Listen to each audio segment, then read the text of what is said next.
All right, this next game on Tuesday night in Maction, we've got Bowling Green and UMass.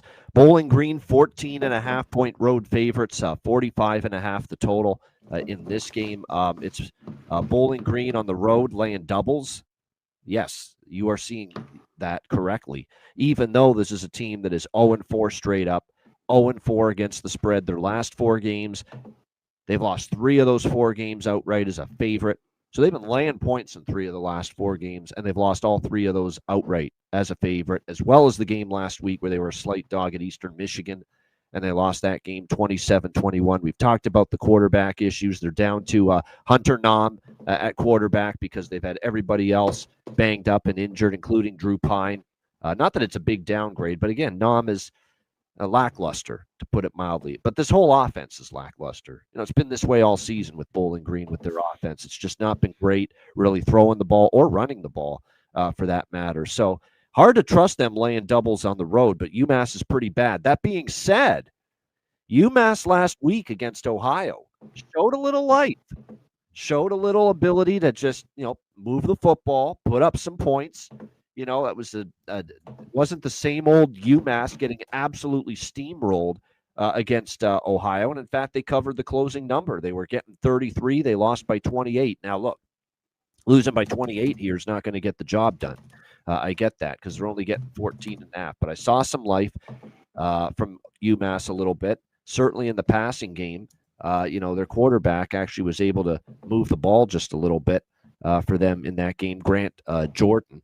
Which is good to see for them. They've been crying out for a quarterback to finally be able to give them some kind of jolt, throwing the football.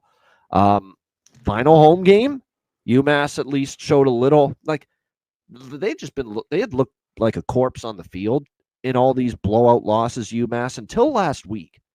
Like last week, I actually saw a little spark. Now, it wasn't, I get it. It's still a game. They lost by 28. But they actually got the first touchdown of the game. They went up 7-0. They went right down the field on their opening drive.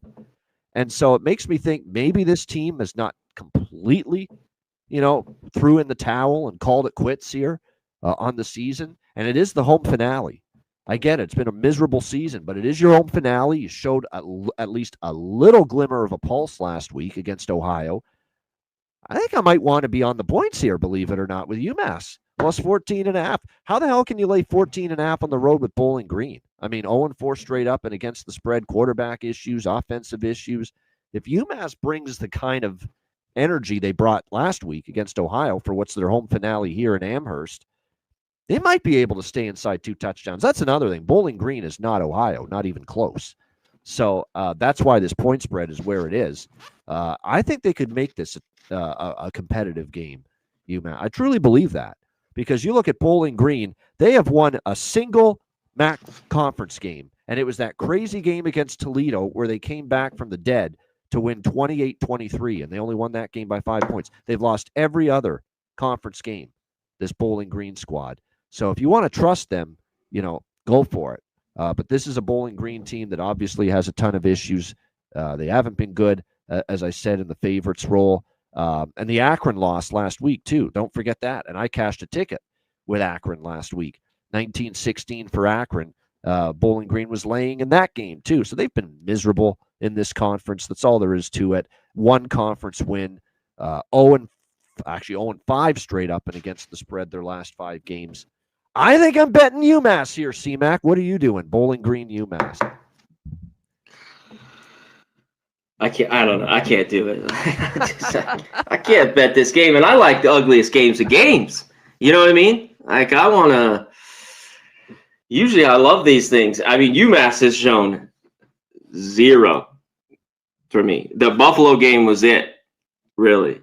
I know we talked about it last week a little bit. They're, scoring right away. Then they get even a late touchdown, I believe. It was in the third, fourth quarter, in the second half of that game. But it's tough to back a team that's dead last defensively, basically in a ton of categories. And they're dead last offensively, like both sides of the ball. There isn't like a glimmer of hope either way. But you hit on the other thing here. Bowling Green's just, it's been a little bit of a free fall. They just don't have a quarterback, but in this game, they do still have, I think, course, the better defense in the spot. So I don't know how UMass, I've hit their team total under, a few times this year. I know they're at home.